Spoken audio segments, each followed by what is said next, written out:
Okay, well, we're going to try something here because otherwise we're just wasting time. So I've got a question here from Janie, and Janie's asking what are the four cardinal signs of inflammation. So that might be a good one to do.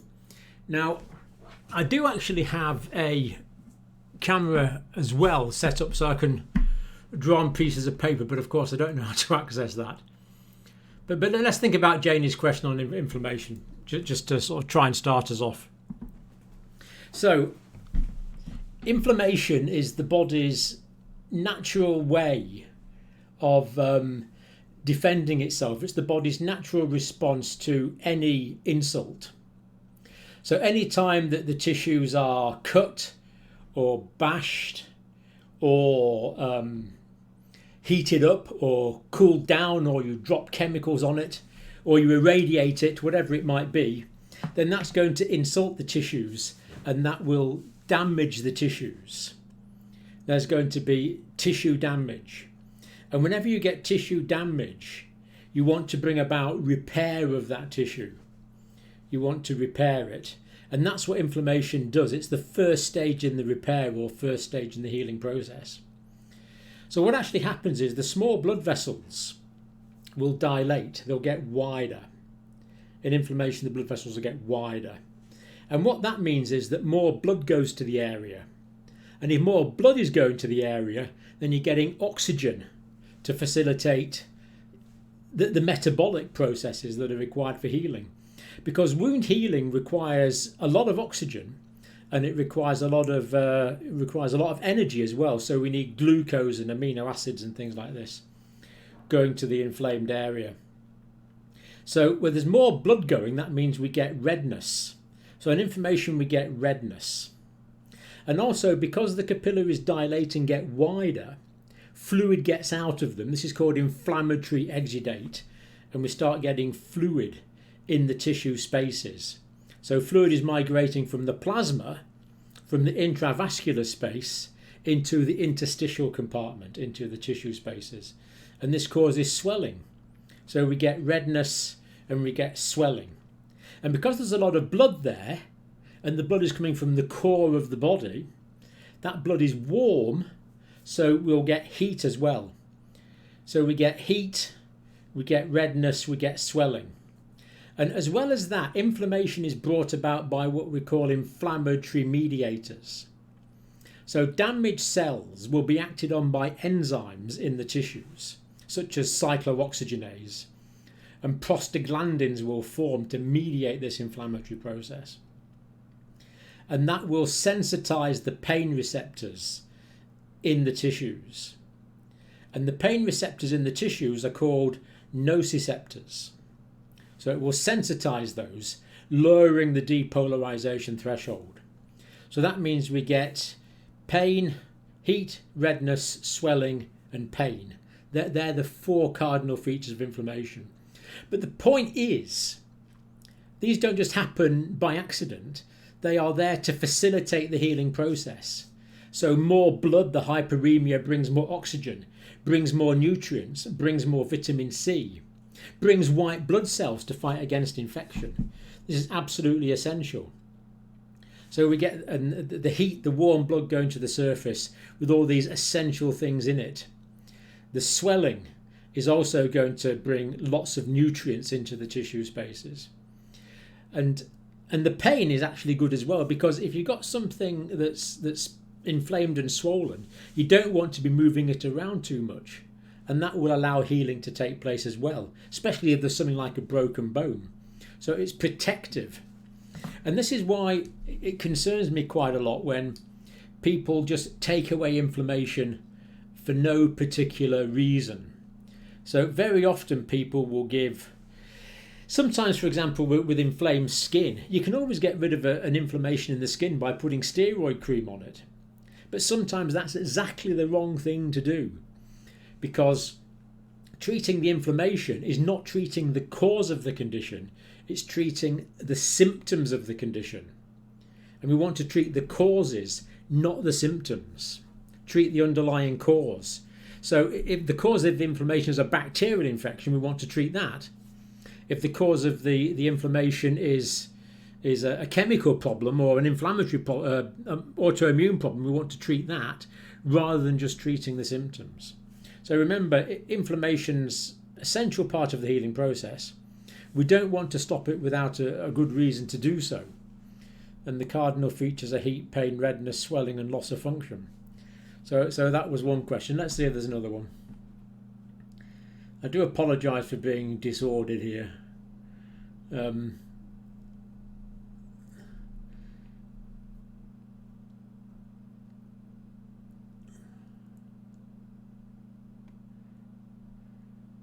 actually so pleased to see many people have tuned in. I will be better organised for the next one, I'm sure of that. Okay, someone's asking a question about alcoholic liver disease. Now, unfortunately, my facility that I'd planned for drawing you pictures doesn't seem to be working, but we'll manage anyway. Now, in alcohol, the individual liver cells are called hepatocytes. So there's individual liver cells called hepatocytes. Now, all the time, there's fats coming into these hepatocytes to be chemically processed and then exported from the cell. So that's quite normal. Fats are going to come in, be processed, and they're going to be exported from the cell. But if there's alcohol in the blood, then the fat can get into the liver cells as normal. It can get into the hepatocytes as normal. But the alcohol stops it from being exported. It can't export the fat as normal. And what this means is that the fat accumulates in the liver cell.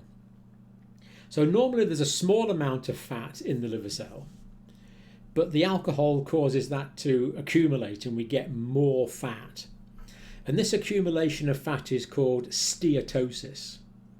So we get hepatic steatosis. And of course, if there's increased amounts of fats in millions and millions of liver cells, then the whole liver is going to get bigger. So just put your hand on your liver for me. It's there underneath the right costal margin. That's where your liver is. And the liver will become enlarged as it becomes steatotic. We get hepatic steatosis with enlargement of the liver. Now, you can feel that, you can palpate it, you can percuss it, there's an enlarged liver. But the good thing about alcoholic steatosis is that if you stop drinking and you take away the alcohol from round about the liver cells, then the liver cells can start exporting fat again. So as normal, they'll be taking fat in, but now they can export the fat again. So the fatty liver will reduce. It will take time, but it will reduce. But the problem is, if people don't stop drinking, if people carry on drinking, then eventually the liver cells are going to become damaged and they're going to be fibrosed, and we'll get fibrotic liver disease, the accumulation of fibrous scar tissue. Because fibrous scar tissue is what the body lays down when it can no longer regenerate. Now, liver cells have brilliant powers of regeneration. If you stop drinking, the liver can regenerate. But if you don't, if people carry on drinking, then they'll get this liver scarring, and that's called what's that called when the liver gets scarred? That's called hepatic cirrhosis, isn't it? Cirrhosis is hardening of the liver due to fibrous scar tissue, and of course that will be life-threatening. So we need to moderate alcohol consumption. Now, I think there's two things to say about that. One is it's very important not to start drinking till you're quite old. So when young teenagers are drinking, that's not good for their developing livers. So ideally people wouldn't start drinking, if at all, until they were 19, 20, 21, that kind of age. But my government at the moment, the UK government, recommends that we shouldn't be drinking more than 14 units of alcohol a week. 14 units. Now, this is a very important thing to teach people. Teach people how many units of alcohol they're drinking, because most people don't know how much they're drinking and it accumulates. So we teach the unit system, and a unit of alcohol is 10 mils of pure ethanol, 10 mils. So if someone drinks a litre of beer and that litre is 5% alcohol, can you see they're drinking 5 mils of alcohol per 100 mils of beer that they're consuming? So if they drink a litre, that's going to be 50 mils of alcohol. So that 1 litre of beer will contain 5 units of alcohol. Well, it's the same with wine. A litre of wine, if it's 10% alcohol, then that's going to contain 100 mils of pure alcohol, which is 10 units. So teach people the unit system and get people to record how much they're drinking, because there's evidence that if people know how much they're drinking, then they're going to drink less. So a common problem, you need lots of time off between drinking. So if someone's drank for a couple of days, that's kind of okay, but then they need a week or so without drinking. Plenty of alcohol-free days, because alcoholic liver disease is a big global problem. Okay. What other questions have we got?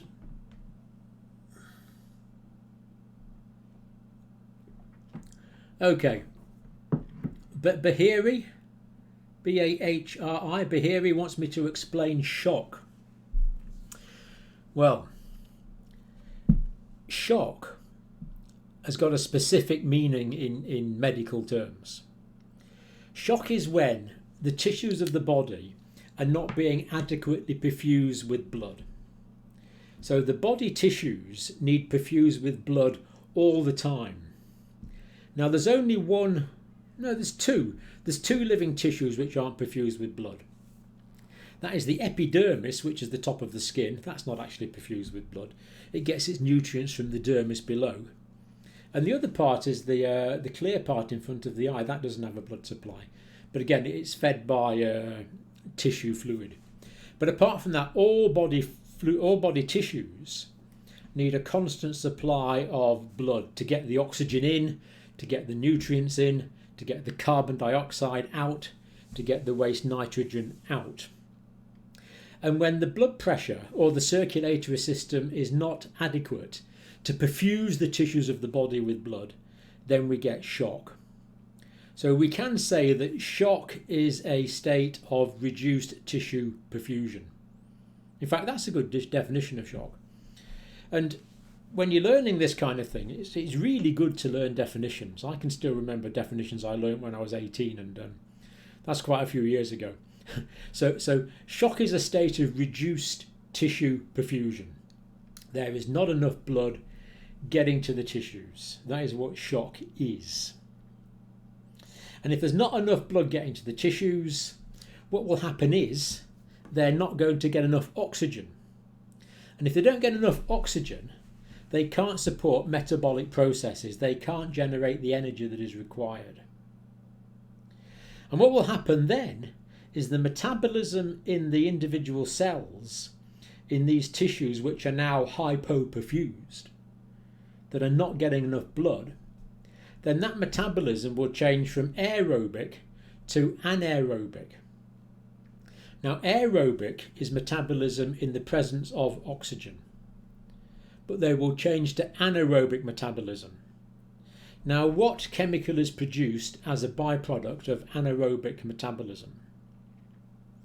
Well, the answer to that question is lactic acid. So the levels of lactic acid in the body will build up. And this is why we always want to test for lactate in someone who's shocked. Because if the lactate levels are going up, that means the tissues are being less and less perfused. If the lactate levels are going down, then that means the tissues are starting to be well perfused again. So that is basically what shock is. But what we need to do is work out the cause of the shock and treat the cause of the shock. It's this idea again where we need to be treating the causes of things rather than the symptoms of things. And shock can be caused by low blood volume. That's called hypovolemic shock. Now, why might you get low blood volume? Well, one reason is bleeding, is hemorrhage. And remember, bleeding can be external or it can be internal. Bleeding can be onto the floor, leaking out of the body, or into 4 more places. Onto the floor and 4 more, which is into the chest, into the abdomen, into the pelvis. and bleeding through the long bones, because fractured long bones will lose an awful lot of blood. So hemorrhage can cause hypovolemia. Hypovolemia can also be caused by... Can you think of anything else that can cause low blood volumes, especially in children who don't have that much blood to lose or volume to lose in the first place? Well, the next cause is dehydration caused by diarrhea and vomiting. This is why it's so important, if a child is losing fluid, that we start replacing that fluid as soon as possible with oral rehydration salts. And the other classic condition where people lose a lot of blood volume is burns. So hypovolemic shock, or if the heart's not working properly for whatever reason, that will cause cardiogenic shock whenever the heart is not pumping properly. Because blood pressure is cardiac output multiplied by peripheral resistance. And if the cardiac output falls, then there's not going to be enough blood going around the body to generate the blood pressure. So there can be cardiogenic shock. Shock can also be caused by allergies. What do we call extreme allergic shock? Well, extreme allergic shock is called anaphylactic shock. The patients are there's often red and itchy skin that accompanies that as well, but the main thing is the blood pressure goes down, and there can be bronchoconstriction as well. Or shock, of course, can also be caused by sepsis, by infection. That is septic shock. And shock can also be caused by damage to the spinal cord, or the brain indeed. And the key is to recognise what's causing the shock and treat the underlying cause of the shock. So if the cause of the shock is hemorrhage, treat the hemorrhage. It's fairly obvious, really. If the cause of the shock is cardiogenic shock, treat the underlying cause of the heart problem and manage the shock. But shock is one of those things where it's so important to treat at an early stage. If we leave this for too long, then that's really quite dangerous for the patient. Now, I've actually been in a situation where someone's come in with septic shock. We've treated the bacterial infection. They've got a lot better, but then they've gone on to die a couple of days later from shock, because shock can be compensated where the blood pressure is maintained, because the person becomes tachycardic and peripherally vasoconstricted. Children are very good at compensating like that. But the problem with children is they can decompensate very quickly and they can crash. That's why you've got to be so careful when you're looking after children. So shock can be compensated, or it can be progressive when the blood pressure is starting to fall, but after a time it can become irreversible. And you can't see when progressive shock becomes irreversible shock, but it does, and that patient will go on to die from shock, unfortunately. So treat at an early stage. And in trauma, of course, this is why we talk about the golden hour, this hour of golden opportunity to treat things as early as we possibly can. So that is shock. It's failure of the circulatory system to perfuse the tissues of the body. Let's take another question.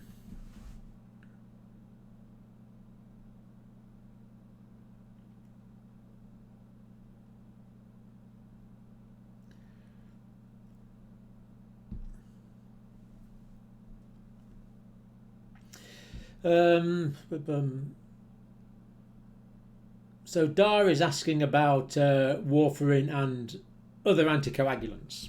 Okay. So if there's an injury, it's natural for the blood to clot. And we want the blood to clot. But sometimes there is pathological clotting. There is blood clotting that we don't want.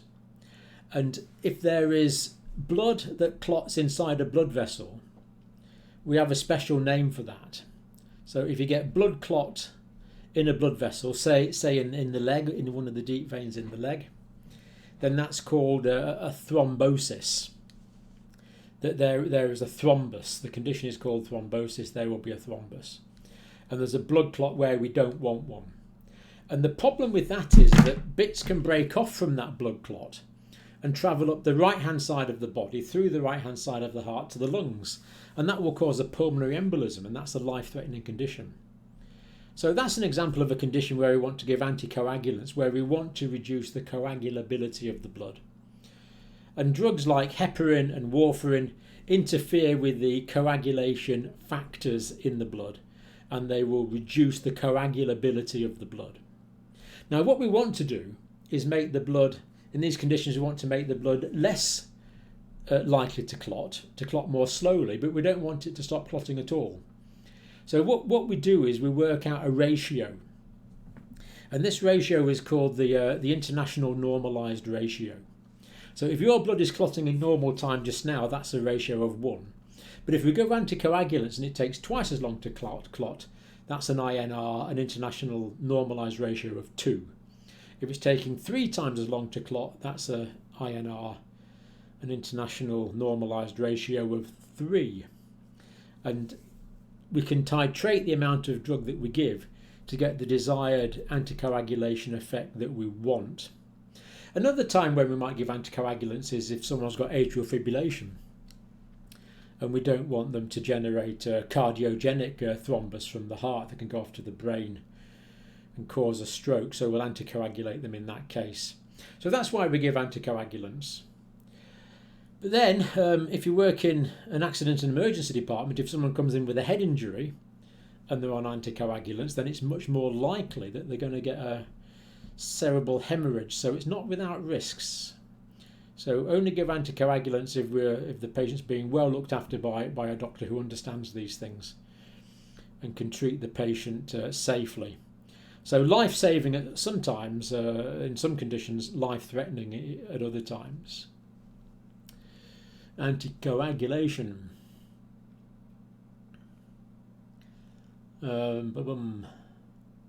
should just say that quite a few of these things that are coming up, there is videos on a lot of these things already on the Campbell Teaching channel. So if you go into the YouTube search facility and type in Campbell Teaching and then the subject that you want, there's probably a reasonable chance that there is something there already, because there is quite a few hundred, there's about 500 or 600 videos there. I actually started making videos back in the 1990s when we had these big old-fashioned video cassettes. Then we went on to DVDs, but now we're streaming videos now, which of course is much better.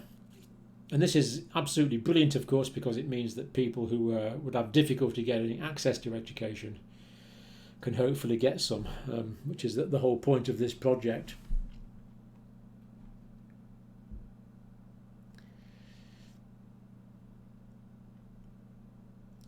Okay, there's a question here on sleep apnea. I just wonder if we need a bit more light here. Let me try a bit more light. Getting dark here in the north of England. That's vaguely better, I think.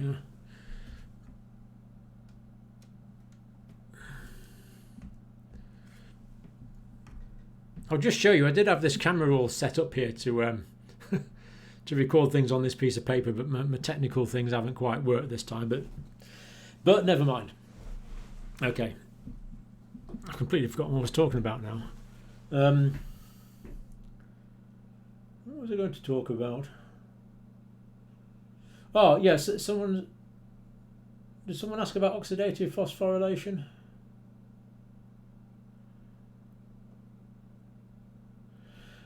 Let's do that briefly. In this situation, I can't really go into great detail on the biochemistry involved in this, but basically the situation is that all cells need to produce energy all of the time. And cells can produce energy from different things. They can produce energy from glucose, and anything that the cell produces energy from is called a substrate, a metabolic substrate. So cells can produce energy from glucose, which is the simplest carbohydrate, from some fatty acids, and also from ketones. But what basically happens is, in the cell, there are specialized mitochondria in the cell, specialized organelles. Now, an organelle is any subunit of the cell. That's what an organelle is. And there are these specialised organelles called mitochondria. And the mitochondria are the powerhouses of the cell. They are producing energy for the cell. They are the powerhouses.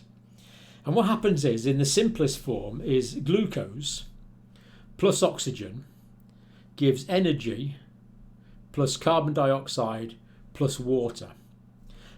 Now immediately we see there that there's glucose. That's why you have to eat, to get the glucose in. Plus oxygen, that's why you have to breathe. I think the only reason I can think of why we breathe is to get oxygen to the mitochondria and the carbon dioxide out again. That is the whole purpose of the respiratory system. So it's glucose plus oxygen gives the energy. Then the carbon dioxide and the water are, in a sense, the waste products from breaking down the glucose. Now the glucose is a C6H12O6, 6 atoms of carbon, C6, 12 atoms of hydrogen, 6 atoms of oxygen. But they're all linked together by bonds, by strong chemical bonds. And those chemical bonds contain energy. Now, where did that energy come from? Well, that energy came from the sun, because the sun came down onto the plants. The plants use carbon dioxide and water. The plants combine the carbon dioxide and the water to form C6H12O6, the glucose. So there's these strong chemical bonds, and then when the glucose is oxidized in the mitochondria of the cell, those chemical bonds are broken. And as the chemical bonds are broken, they release their energy. This is where the energy comes from. It's all released energy from stored energy in chemical bonds, and it's all done in the mitochondria. And what actually happens is, in the cell, there's another type of energy-rich bond called, it's a chemical called ATP, adenosine triphosphate. So adenosine triphosphate is an energy-rich chemical between the adenosine and the phosphates, and that is produced by the energy in the mitochondria from ADP. So adenosine diphosphate is converted into more energy-rich adenosine triphosphate, and that is the way that the cells use energy. But they all get it from these bonds here. Now, some cells can use fats as well, like liver cells and muscle cells can use fats. But when fats are used as the energy supply, the energy is released more slowly. Some cells, like the liver cells and muscle cells, to some extent, can use ketones as well. And the brain can use ketones, but it takes quite a few weeks in order to convert to using ketones. So for most of us, most of the time, the brain has to have glucose. And this is very important to know about, because if the brain doesn't have glucose, the brain will stop working. Now, what do we call it if the brain stops working? There's a special name for that in medicine. If the brain stops working, what do we call that? Well, the special word we use for that in medicine is death. Your patient will die. And this is actually really serious, because if someone's hypoglycemic, if they are acutely hypoglycemic and their blood sugar levels are very low, then unfortunately we're going to lose that patient. So make sure that doesn't happen. Make sure the brains always have enough glucose to supply the metabolic demands of the brain.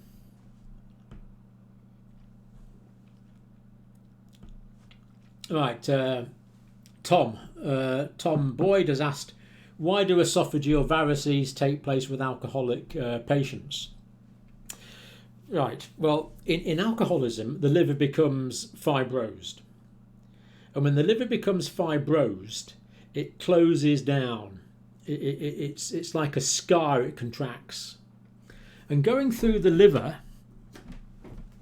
there are two types of blood vessels, arteries and veins. And as the liver tissue contracts, it's going to squeeze on those. Now, the pressure in the arteries is high, so the blood can still get through the artery usually pretty well. But the pressure in the veins is low. So when the liver scar tissue contracts down, it's going to squeeze shut the veins. It's going to squeeze shut the veins. Now, the liver gets its blood supply from two sources. I think it's about 30% of the blood supply from the liver comes via the hepatic artery. But I think it's about 70% of the blood supply to the liver comes via the hepatic portal vein. Now, the hepatic portal vein is a very special vein. It's one of only two portal veins in the body. And a portal vein is a vein which starts and ends in capillaries. So it starts in the capillaries of the gastrointestinal tract and it ends in the capillaries of the liver, because it's carrying the products of digestion and bacterial waste products from the gut directly into the liver for biochemical processing and excretion. So that's fine when it's working properly. But the hepatic portal vein also drains the bottom third, about the bottom third of the esophagus. So if the hepatic portal vein is not able to drain the blood into the liver because the veins in the liver are being squeezed by this fibrous hepatic cirrhosis, then the blood can't drain properly back from the veins in the esophagus. So we get a damming back of blood in the veins of the esophagus. In other words, we get an esophageal venous hypertension, an increase in the pressure in the veins in the esophagus, and they become wide and tortuous because they've got relatively thin walls. And wide tortuous veins where the valves have been destroyed we call varicose veins. So liver esophageal varicosities, that's exactly what they are. They are varicose veins of the esophagus with a thin wall near the surface.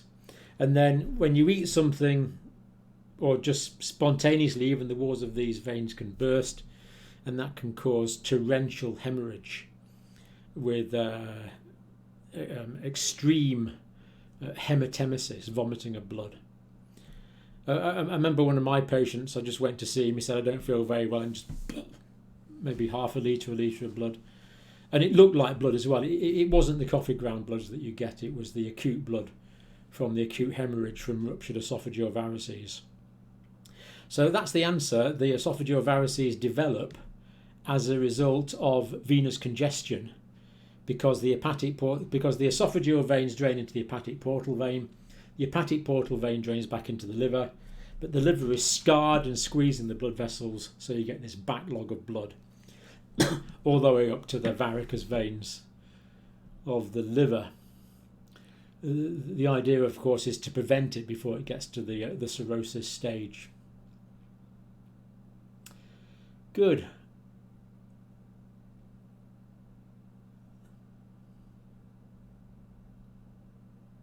Oh, right, here's a good question. Darko. This kind of question is wondered why in the spinal tract, like the corticospinal, there is decussation. Right, okay. Now, let's a bit of background here first of all. This is fascinating, of course. The right side of the brain controls the left side of the body. And the right side of the brain feels the left side of the body as well. So the motor cortex in the frontal lobes generates movement for the left side of the body. The sensory cortex in the parietal lobe feels the right side, feels the left side of the body. And it's the same the other way around. The right side of the body is moved by the left side of the brain. And the question, and Dar's question is, well, why doesn't it just go straight down? Why does it cross over? And it's a good point because not all nerves cross over, you know. For example, the oculomotor nerves that control the pupils in the eye, they don't cross over. So it's the right oculomotor nerve that controls the right pupil, and it's the left oculomotor nerve that controls the left pupil. So why is it that a lot are crossing over? But very often the motor fibres come down through the internal capsule of the brain. They go down the pyramidal tracts in front of the brainstem, and they cross over at the level of the medulla oblongata to the other side, and they go down that side. Now why is this? Well, you're going to be disappointed, because I have asked this question to neurologists and neurosurgeons and all sorts of people you would expect to know, and it's amazing how little that they've thought about it. Say, oh, I don't know. And I remember one neurologist said, it's just the way God made you. There was no explanation. So it's a fascinating philosophical point here. I believe personally that there is a really good reason for everything in the body. There's a few things that don't seem to make sense. But actually, when you understand the body better, then very often they do make sense. We used to think that the tonsils had no function. We used to think that the appendix had no function. We now know these, in fact, do have functions. Having said that, you can do without them, especially your appendix. So I suspect there's a really good reason for crossing over, or this process of decussation, but no one seems to know what it is. So there you go. There's many things that we do not know about the body. In fact, all we do know about the body really is very simplified models. I mean, I've actually been studying these things pretty well all my life now, and I really can't tell you what life is. Very hard to explain what life is. You kind of recognise it when you see it, but it's kind of hard to explain what it is. Okay, Joseph, how do you think the ECG feature is going to work on the newer Apple Watches? Right. Right. Well, we'll mention what the ECG is first. The ECG is the electrocardiogram. So what happens is, for the heart to contract, you probably know that the heart generates its own internal electrical current from the sinoatrial node down to the atrioventricular node, down the bundle of His, or the atrioventricular bundle, into the Purkinje fibres.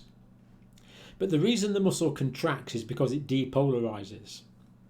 So the P wave is actually caused, the P wave is the electrical activity as detected on the surface of the body as a result of atrial myocardial depolarization. That's what causes it to contract. And the QRS is the electrical activity as detected on the surface of the body as a result of ventricular myocardial depolarization. And what this gives us is a PQRST in the right order and fairly regular, and the rate should be between 60 and 100. Now, if the rate is less than 60, that's a sinus bradycardia. If the rate's more than 60, that's a sinus tachycardia. So some people, when they're training, like to maintain their heart rate at a particular rate so that they can train effectively. But really, the only point is this: if you're going to be some kind of elite athlete in the Olympics or something, because for most of us, we know when we're going too fast because we get puffed out and we get too tired.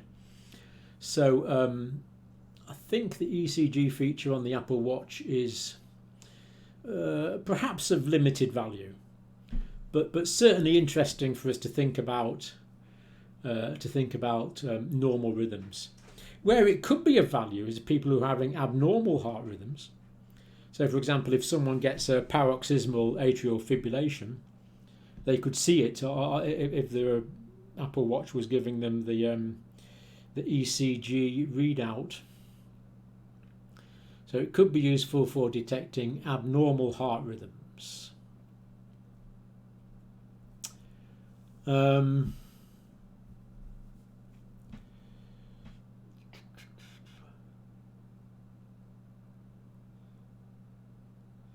Why are tall, thin men more prone to developing a pneumothorax?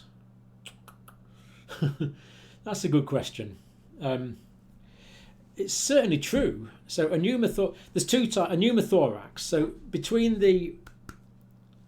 lining the inside of the chest, we have the parietal peritoneal membrane, and lining the outside of the lungs, we have the visceral peritoneal membrane. And there's a negative pressure between the two. That's why the lungs expand with the chest wall. Now, a traumatic pneumothorax, someone might stick a knife in you and the air can come from outside. But in a spontaneous pneumothorax, very often there's a communication between the alveoli and the visceral pleura. But the air still gets into the pleural space, causing a not a hemothorax, a pneumothorax. A pneumothorax is the air, causing a pneumothorax. Now, the good thing about these spontaneous pneumothoraces is they are less likely to become a tension pneumothorax, which the traumatic ones do. But I've always thought that in tall, thin men, the pleura was thinner.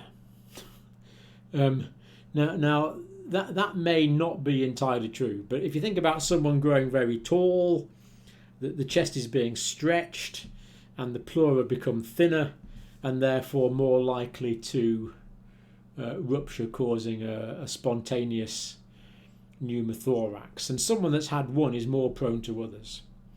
But having said that, while pneumothorax is most common in young, tall, thin men, they can happen in other people as well. But a young, tall, thin man with spontaneous breathing difficulties, that would be one of the first things that would come to mind in your examination. So what you can immediately do is to percuss. And if there's a pneumothorax, it's more hollow than normal, so you'd have a hyperresonance. And of course you can listen with your stethoscope, you can auscultate, and you would have reduced breath sounds. But of course it's the chest x-ray that's diagnostic. But that doesn't mean to say we should forget about the possibility in short women. They can still get spontaneous pneumothorax. It's just less common. Can you please go to the kitchen and make a ham sandwich? No, not just now.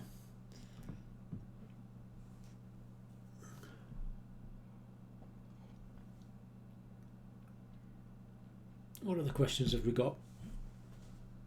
I'm only seeing sort of the new questions. Maybe I'll go back a bit and see if there's any older ones that I've missed.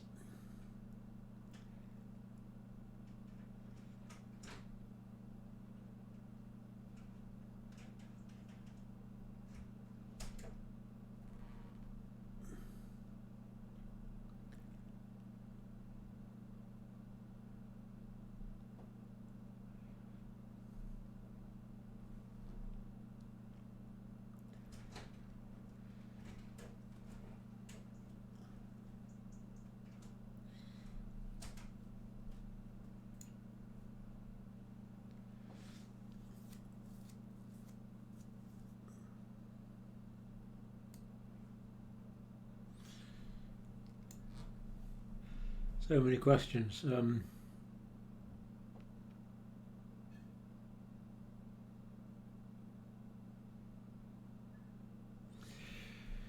Okay, we'll try this one. Ali B. Please explain the incidence of compartment syndrome. Okay. So, compartment syndrome occurs after injury to the limbs normally, very often associated with fractures of the limbs. Now, in muscles, if you take the muscles of the calf, for example, which is a common site of compartment syndrome, there's layers of, like in there's different muscles. There's the gastrocnemius, there's the soleus, there's the posterior tibial. There's different muscles, and those muscles are all surrounded by a muscle fascia. There's a layer of muscle around about, there's a layer of connective tissue around about them. And what this means is that the muscles can't stretch very far. So in compartment syndrome, you get inflammation in the muscle compartment as a result of trauma, as we've said, often associated with long bone fractures. And that can lead to a build-up of pressure in the muscle compartment. But of course, going through the muscle compartments, we have veins, like that. And if there's increasing pressure, that can close the veins off, and it will stop the circulation. It will close the veins off. And that means that once the veins are closed off, the arterial blood can't get in either. And that means that the blood supply to the muscle compartment will stop. And the muscle compartment, or the muscle in that compartment, will die and fibrose. And that of course, is a life-changing injury. So we need to try and prevent that. So in compartment syndrome, we should suspect it after trauma to the limbs, especially with long bone fractures, but not necessarily. And it's actually remarkably hard to diagnose. Now, a lot of people think that in compartment syndrome, you lose the distal pulses. So, like if there was compartment syndrome in the calf muscle, you would lose the pulses in the ankle and the feet. That's not true. Very often you don't. The main thing with compartment syndrome is an increase in pain, especially pain when the muscle is stretched. So if the muscle is stretched, then there's a great increase in pain. We should suspect compartment syndrome, and we need to refer that to the orthopaedic surgeons. And what the orthopaedic surgeons can do is they can just get the knife and just open up the muscle compartment, relieving the pressure. And that will allow the blood to go back, and then a few days' time, when the inflammation's gone down, then they can just close that up again and sew it up again. So compartment syndrome is a life-altering condition. It could cause permanent disability, but if we recognise it early, then it is eminently treatable. So suspect it in any form of trauma, and don't believe the old wives' tale that the peripheral pulses will go in compartment syndrome, because it's not necessarily true.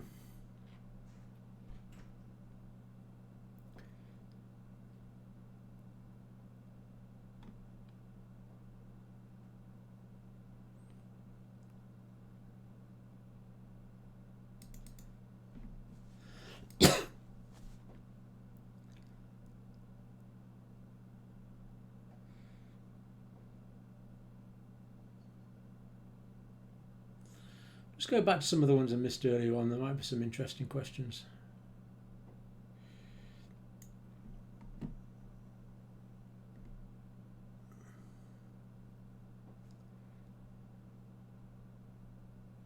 Lots of nice comments, which I'm very grateful for.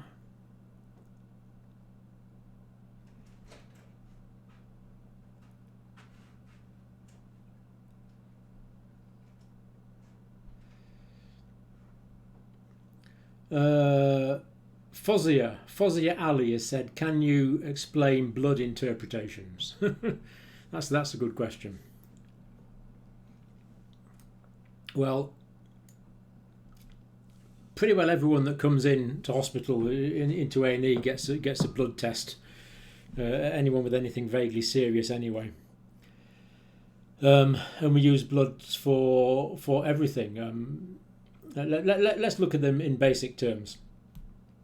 So really, there's three types of blood tests that I take routinely, and they are biochemistry, hematology, and microbiology. So most blood tests are going to be either biochemistry, hematology, or microbiology. Now let's think about biochemistry first of all. So biochemistry is looking at the chemistry of the plasma. So really the blood is in two parts. There's the cells and the plasma. So biochemistry is looking at the chemistry of the plasma. So for example, the urea and electrolytes. So the potassium in UK units should be 3.5 to 5. The sodium should be 135 to 145. And that is of immense importance. So for example, if we just take that one parameter, the potassium ions, if the potassium is too high, that has a condition called hyperkalemia, and that will kill you. That will cause cardiac arrest if the potassium's too high, especially if it increases quickly. Or if the potassium's too low, that's a condition called hypokalemia. Again, it's a life-threatening condition. Or if the sodium's too high, that's called hypernatremia. Or if the sodium's too low, that's called hyponatremia.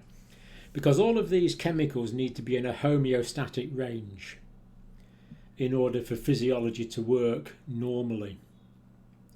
So we're testing for this homeostatic range. That is what we do in biochemistry. But there's lots of other chemicals in the blood as well. So, for example, we could look at cholesterol. What is the HDL, the high density lipoprotein? What is the LDL, the low density lipoprotein? And this has got major indications for long-term disease. Or another really important one is blood sugar. What are the blood sugar levels? Because if the blood sugar levels are high, if there's hyperglycemia, that could indicate that the person's diabetic or developing diabetes. Or the biochemical parameter we look at for longer term control is HbA1c, for longer term glucose monitoring and control. So biochemistry is looking at the chemistry of the plasma. Then there's hematology. Hematology is looking at the blood cells. So what are the red cells? So for example, if there's not enough red cells, that would be anemia. If there's too many red cells, that could be a condition called polycythemia. Or if the red cells are very pale in colour and very small in size, if they're microcytic and hypochromic, that could indicate iron deficiency anemia. And that's good to know because we can treat that by giving someone iron. So, or if the cells are very big, if there's a macrocytosis, that could indicate pernicious anemia, which is things like lack of vitamin B12 and folic acid, which again we can treat those effectively if we know about them. And hematology also looks at the white cells. What are the white cells doing? So for example, if there is too many neutrophils, that will be a neutrophilia. That can indicate bacterial infection. If there's too many lymphocytes, that would be a lymphocytosis. That can indicate viral infection. If there's too many eosinophils and eosinophilia, then that can indicate parasitic infection or asthma. Or if there's not enough cells, if there's a leukopenia, penia is not enough, then there's a great risk of infection. So biochemistry, hematology, and the third one is microbiology, where we're looking for presence of infection, where we send off cultures if we're worried about sepsis. So huge amounts of blood tests, lots of parameters, they all have their normal ranges. Normally the lab will write the normal range on, so we don't need to learn them all at once, and we can see if something's high or low. I do apologise for pronouncing names wrong. Shabini Moni Daniel, Shibini, Shabini Moni Daniel. Try to make some videos regarding first aid. That's good, we can do that. We've actually just done a series recently on prioritisation of care. Because in any first aid situation, your priorities are going to be airway, breathing, circulation, disability and exposure. That's always going to be the same. So in any first aid situation, make sure the patient's airway is open, make sure they're breathing, make sure they have a circulation. You can assess their level of consciousness and their blood glucose levels if possible, and their pupil levels under D for disability, and then think of E for exposure, where we look for other injuries. So lots of things you can say about first aid, but it's all predicated on that A, B, C, D and E. But we certainly could think about making some more videos on special aspects of first aid. For example, if there's a fracture, the main thing in a fracture is to immobilise it, and sometimes to put a little bit of traction on it. We do that sometimes as well. Or in bleeding, the main thing is to stop the hemorrhage if there's a lot of hemorrhage, and we do that mostly with direct pressure. So yes, there are plenty of fairly simple things we could talk about in first aid.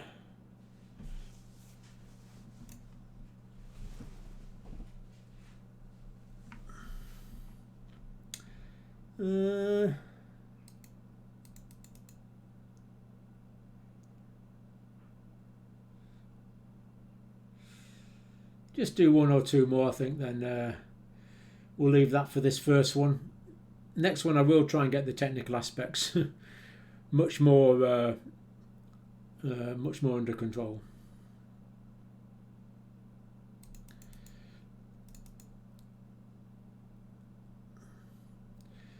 Would you please make a clip on homeostasis? That's Ismail. There are plenty on homeostasis actually. I've done some videos on this. It's quite interesting to think about because homeostasis is the way that the body regulates things to keep it at the right range. So blood pressure is homeostatically regulated, blood sugar is homeostatically regulated, body temperature is homeostatically regulated.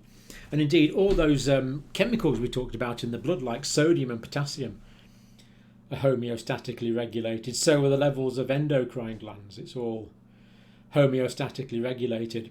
So really we could say that homeostasis is normal physiology, and disease is a disruption of homeostasis. So there's quite a lot of mileage in thinking of things in those parameters. If we think about disease as abnormal homeostasis, that's actually quite useful. But do have a look. There are quite a few videos on that already. So there's videos on temperature regulation. There's a whole series of videos on the endocrine system where we look at the homeostatic regulation of endocrine hormones. There's a couple of videos where we look at the homeostasis of blood pressure, because this often goes wrong and people get hypertension, which can cause all sorts of problems as life goes on. So do look for those. There are quite a few there.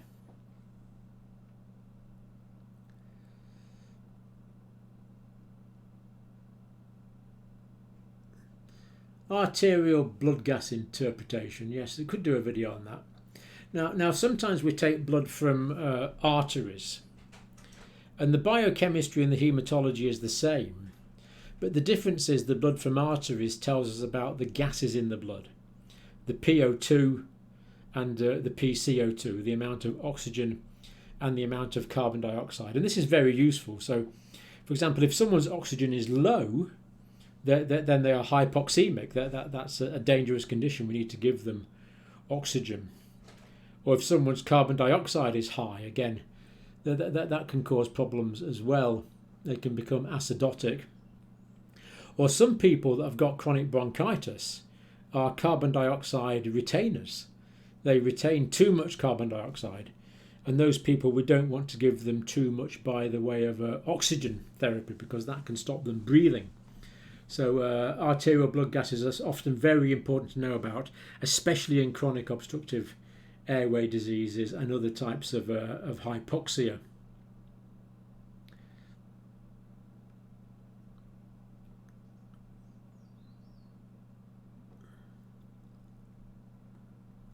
Okay.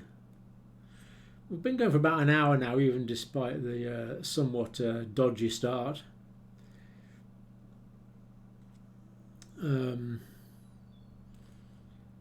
Someone says I'm not reading your comments. I am reading some of your comments, but it's kind of hard to read comments and talk at the same time. But we're doing what we can.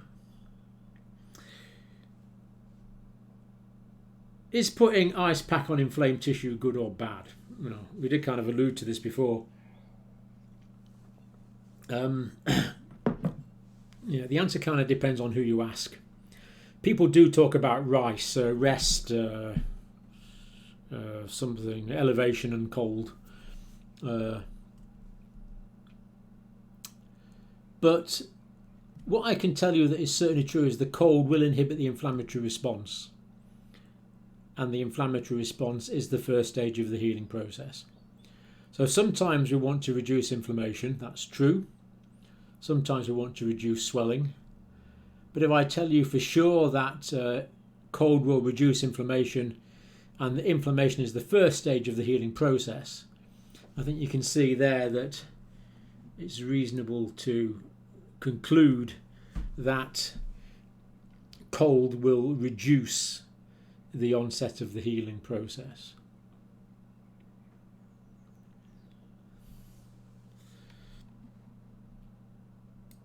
Okay.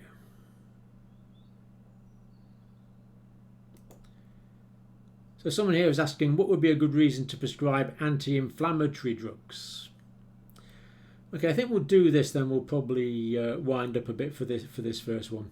So Basically, there's two types of anti-inflammatory drugs. There are steroids and there are non-steroidal anti-inflammatory drugs. Now, non-steroidal anti-inflammatory drugs like aspirin, ibuprofen, naproxen, diclofenac, basically we give those as analgesics. And they're quite good usually for somatic pain where there's an inflammatory process. So toothache, injuries. They can actually be very good for colic as well. Diclofenac's good for treating renal colic, for example. So we usually give these as analgesics. Now, non-steroidal anti-inflammatory drugs will become anti-inflammatory, but only if we give them consistently for 24, 48 hours. So basically we're giving them in that case as analgesics, as painkillers. But steroids we give when we have inflammation that we don't want, when we want to get rid of the inflammation. So if someone's got inflammation, for example, pain in the joints or an autoimmune disease where the inflammation is not doing any good, then we want to get rid of that inflammation. Or if someone's inhaled hot gases and the inside of the airway is becoming inflamed, then that could close the airway off, and we certainly want to prevent that, and we'll give steroids to prevent that happening. So we want to give steroids when there is inflammation that is not doing any good. We don't want to give steroids when the inflammation is caused by something, when we could treat the cause. So I think that's the main thing. It's inflammation when the inflammation is not doing any good, when the inflammation is just causing problems. But be careful, because inflammation is very often a symptom of something else which is treatable. And in that case, inflammation will mask the symptoms. So if you've got someone with peritonitis and you give them intravenous hydrocortisone or something, then they'll feel better. But of course, the pathology will get worse and they'll die of peritonitis. So you've got to be very careful about masking symptoms with steroids. Steroids will mask the symptoms of pneumonia, and people can die of pneumonia because we've masked the symptoms. And someone here on a similar topic is saying, why do non-steroidals cause gastrointestinal problems? What the non-steroidal anti-inflammatories will do is they will vasoconstrict the blood vessels in the stomach. And that means when the vessels are vasoconstricted, they are not washing away the excess hydrochloric acid that's produced by the stomach. So normally the white blood vessels in the stomach will wash away the excess hydrochloric acid, and it will just be dissipated in the body tissue, in the blood. But with non-steroidals, that will constrict the blood vessels in the gastric mucosa, and the hydrochloric acid will accumulate. And it's the accumulation of the hydrochloric acid that damages the tissues, causing the peptic ulceration.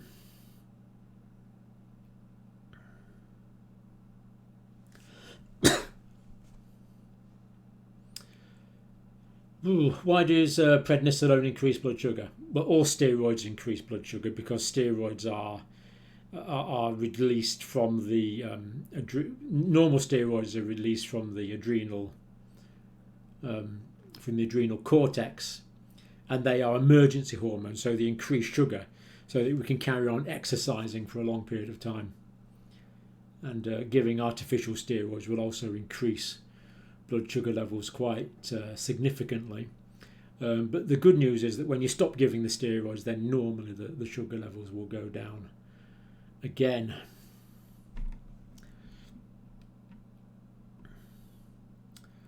Okay, so I think that's about an hour and a half now. I think we'll probably leave it at that. Plenty more videos there to watch. Do watch the videos. Just from a personal point of view, when you watch the videos, can you give them a like? Click on the like button, because that actually really helps the channel to grow. And I think we'll do this another time. I think I'll schedule another one of these for next week. I will try and get the technical issues sorted out to a much greater degree than I managed this time, and I will certainly make my very best effort to start on time. So thank you for watching. Do click likes on the channel, that all helps. And